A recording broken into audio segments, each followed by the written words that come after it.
Olá pessoal, tudo bem? Como vão vocês? Sejam todos bem-vindos aqui ao nosso canal Direito de Família Atual. Para quem não me conhece ainda, eu me chamo Rosa, estou advogo aqui em Guarulhos, São Paulo, e hoje conversando com vocês a respeito de separação e divórcio, mas no que diz respeito aos bens financiados aí que ainda existem por ocasião aí da divisão dentro dessa separação, desse divórcio. Vocês têm mandado muitas perguntas, como é que fica o financiamento da minha casa que eu comprei durante o período em que eu estava casado, eu estou me separando agora, como é que vai ficar?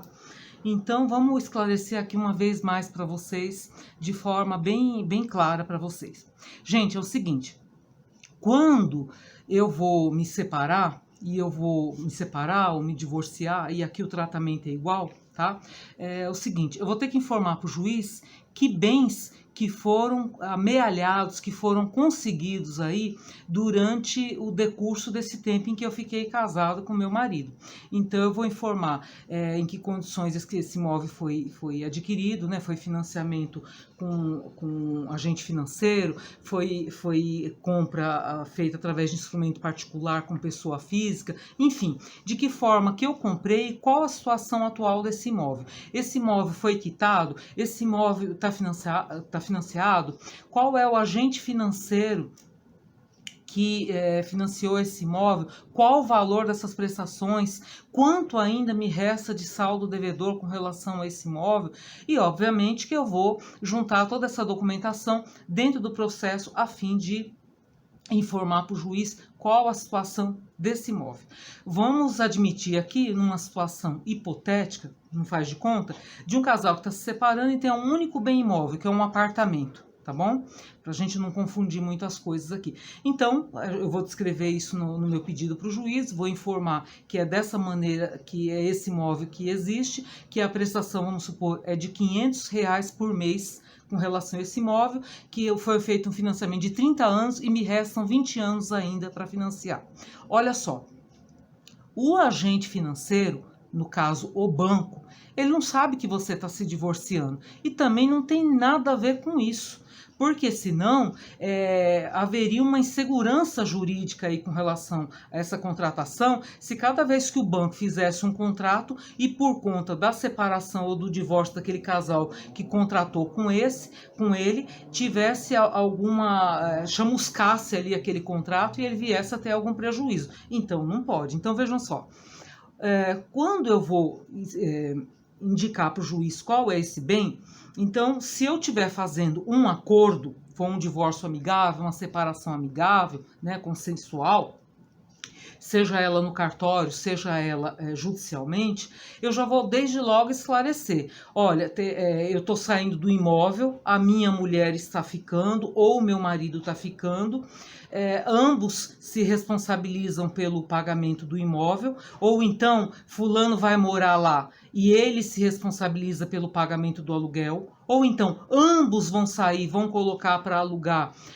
e o produto desse aluguel vai ser dividido entre ambos e ambos também se responsabilizam pelo pagamento, ou então um só vai se responsabilizar, aquele que não se responsabilizar nasce para o outro direito de cobrar daquele um a sua metade. Mas assim, vejam só, tudo isso que acontecer dentro do processo de divórcio não vai interferir no contrato originário lá perante o agente financeiro, tá certo? Essa discussão e essa posterior decisão que haverá dentro do processo é para que fique definido ali entre o casal que a metade pertence a cada um e como que eles vão se resolver ali entre eles, como vai ser pago. Não quer dizer que aquilo que for decidido dentro do processo vai ser cumprido, porque às vezes as pessoas combinam uma coisa e lá para frente elas simplesmente não cumprem, ou porque não querem, ou porque perderam o emprego, ou porque ficaram doentes, por N razões. Tá certo? Mas o que importa aqui falar para vocês? Que perante o banco nada vai ser mudado, a menos que vocês tenham, que o casal tenha condição de quitar aquela dívida. Aí quita, já informa no processo e desde logo já resolve e já pede a extinção daquele condomínio existente por conta do imóvel. Se não é essa questão, o que vai ser definido dentro do divórcio e da separação? Que metade é de cada um e que continuará sendo pago, né? E que ambos são responsáveis pelo pagamento. No máximo vai ser informado ali quem continua dentro do imóvel, né, e alguma informação posterior. Mas digamos que houve uma situação ali em que tinha sido combinado que um pagaria porque ia continuar morando ali e que depois da separação aquilo lá não foi devidamente cumprido. Nasce para a parte contrária entrar com uma ação de execução de sentença, a fim de obrigar o outro a cumprir aquilo que ele tinha se comprometido dentro do processo. Então, vamos supor, eu paguei sozinha as prestações, a parte contrária não pagou, eu tenho o direito de cobrar a parte a mais que eu paguei, que corresponde aos 50% da outra parte, né?